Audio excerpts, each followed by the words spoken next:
मुलांच्या डब्यासाठी किंवा सकाळच्या नाश्त्यासाठी लहानांपासून मोठ्यांपर्यंत आवडणारी अशी आपण ज्वारीच्या पिठाची इडली बघणार आहोत। ना फर्मेट करायची गरज ना भिजू घालायची गरज तांदूळ आणि डाळी।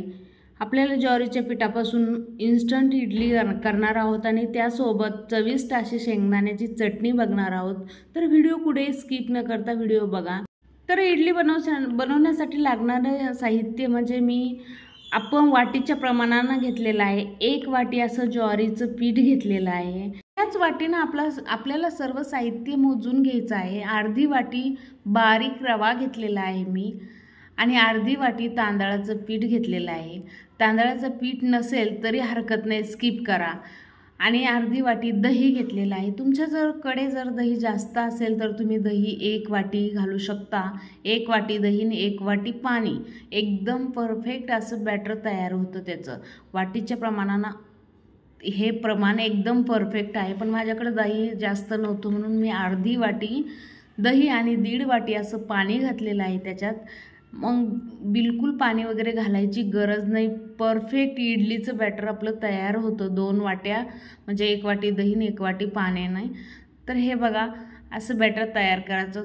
हळूहळू याला चांगलं मिक्स करीत राहायचं आणि यामुळं काय होतं की सगळे गोळे फुटल्या जातात ते ज्वारीचं पीठ असल्यामुळं। हे बघा मी सगळे गोळे असे फोडून घेतलेले आहे, बघू शकता। हवं तर तुम्ही रात्रभरी फर्मेट करायला ठेवू शकता हे। तर हे अशा पद्धतीने तर आपल्याला हे पीठ 10 मिनिटासाठी झाकून ठेवायचं आहे। चांगला रवा फुगतो आणि पीठ फर्मेट होतं। पण आपल्याला अशी चटणी बनवायसाठी काय काय घ्यायचं आहे ते बघूया। तर ही चटणी बनवण्यासाठी मी घेतलेली आहे, बघू शकता, शेंगदाणे भाजून साल काढून घेतलेले आहे। त्यासोबत आलं लसूण कोथिंबीर आणि हिरव्या मिरच्या घेतलेल्या आहे। थोडी दालचिनी घेतलेली आहे। दालचिनीमुळं स्वाद खूप छान येतो चटणीचा, विकतच्या चटणीसारखा एक फ्लेवर येतो। त्यामुळं इडली डोश्याची चटणी बनवताना थोडी दालचिनी टाकायचीच। आणि अशा पद्धतीने मिक्सरला एकदम बारीक अशी चटणी आपण वाटून घेतलेली आहे। हे बघा किती छान अशी बारीक चटणी वाटून घेतलेली आहे। तोपर्यंत पीठ फर्मेट होईपर्यंत आपल्याला ही चटणीची प्रोसिजर करायची आहे। मोहरी चांगली तडतडून दिली आणि कढीपत्ता टाकलेला आहे। कढीपत्ता बिलकुल जळून नाही द्यायचा म्हणून मी वरून टाकला कढीपत्ता आणि अशी चांगली फोडणी दिली। चटणीला मोहरी जास्त प्रमाणात असेल तर चटणीचा फ्लेवर एकदम जबरदस्त येतो।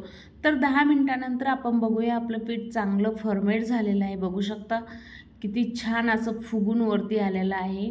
बिलकुल आपल्याला तांदूळ किंवा डाळी वगैरे भिजत घालायची जरूरतच नाही आहे। तर आता मिक्सीच्या साहाय्याने हे पीठ चांगलं हलकं फुलकं करून घ्यायचं। यामुळं काय होतं की पीठ हलकं झालं का इडली फुगण्यास मदत होते, कारण आपण याला फर्मेट नाही केलं। चवीपुरतं मी मीठ ॲड केलेलं आहे। परत याला चांगलं एकाच डायरेक्शनला, ज्वारीचं पीठ असल्यामुळे याला थोडं हलकं करायचं आहे आणि याला एका डायरेक्शनला असं फिरून घ्यायचं आहे। बघू शकता बॅटर एकदम परफेक्ट तयार झालेलं आहे इडलीसारखं। आणि थोडा आता आपल्याला खाता सोडा टाकायचा आहे। तुम्हाला जर खाता सोडा स्किप करायचा असेल तर तुम्ही हे पीठ रात्रभर फर्मेट करण्यासाठी ठेवलं तरी हरकत नाही। जर नाही ठेवलं तर तुम्ही याच्यात खाता सोडा टाकून ॲटलिस्ट थोडेफार जाळी येते त्याला। ज्वारीचं पीठ असल्यामुळं जास्त काही जाळी पडत नाही, पण थोडा खाता सोडा टाकला की जाळी येते। आणि हे सगळं टाकायच्या अगोदर आपण सगळं रेडी करून ठेवलं होतं। पाणी उकळत ठेवलं होतं, याला तेल लावून ठेवलं होतं इडली पात्राला आणि ह्या अशा पद्धतीने लगेच त्याच्यात आपण हे पीठ टाकणार आहोत। बॅटर एकदम परफेक्ट झालेलं आहे, बघू शकता तुम्ही। आणि लगेच आपल्याला आतमध्ये असं ठेवून द्यायचं आहे ते। अशाच पद्धतीने मी दुसरी पण इडली भरून घेले आणि जास्त गच्च भरवायची नाही, कारण याला घाम येतो पात्रामध्ये आणि हे ज्वारीचं पीठ असल्यामुळं वरून सगळं गजगज असं होतं। त्यामुळं इडली ही कमीच भरायची आहे। तर हे बघा अशा पद्धतीने अगोदरच मी त्या भांड्यामध्ये पाणी उकळत ठेवलं होतं आणि आता आपल्याला हे 10 मिनिटासाठी स्टीम करून घ्यायचं आहे। 10 मिनिटानंतर आपण एकदा याला चेक करू। तर हे बघा चाकूच्या साहाय्याने अजून 5 मिनिटं याला आपण स्टीम देऊन घेऊया, म्हणजे चांगल्या इडल्या वाफेवर होतील। त्यामुळं अजून 5 मिनिटं आपण स्टीम दिलेली आहे। 15 ते 20 मिनिटात आपल्या इडली एकदम रेडी होतात। आता ह्या इडल्या काढल्या बिलकुल काढायचे नाही। हे काही तांदळाचं पीठ नाही, हा ज्वारीचं पीठ आहे, त्यामुळं फॅन खाली याला चांगलं एकदम ड्राय होऊ द्यायचं। यामुळं काय होतं, तुटत नाही ते आणि वरून जो घामाना वलसरपणा आलेला आहे तो पूर्ण कमी होतो। बघू शकता तुम्ही इडली किती जाळीदार बनलेली आहे, तुमच्या समोर आहे।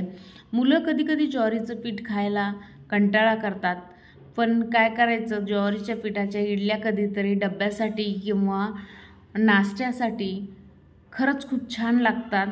तर तुम्ही अशा पद्धतीने इडल्या घरच्या घरी नक्कीच करून बघा।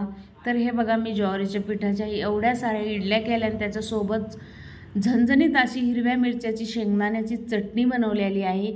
आणि आतून इडल्या बघा तुम्ही, आहे तर ज्वारीचं पीठ पण किती मस्त अशा जाळीदार झालेल्या आहे, एकदम वाफेनं वाफून निघलेले आहे। मुलांना कधी कधी ज्वारीची भाकर खायची कंटाळा येतो, तर अशा पद्धतीने तुम्ही कधीतरी चेंज म्हणून अशी इडली बनवून देऊ शकता आणि खरंच खूप हेल्दी आहे, पौष्टिक आहे। तर डब्यासाठी किंवा वयोवृद्धांसाठी पण ह्या इडल्या खूप छान लागतात, चावायला सोपं जातात आणि खायला पण चविष्ट लागतात। तर जर तुम्हाला माझा व्हिडिओ आवडला असेल तर माझ्या व्हिडिओला नक्कीच लाईक करा, शेअर करा आणि सबस्क्राईब जरूर करा। अशा इडली तुम्ही नक्कीच घरच्या घरी ज्वारीच्या पिठापासून बनवून बघा, खरंच खूप टेस्टी लागेल।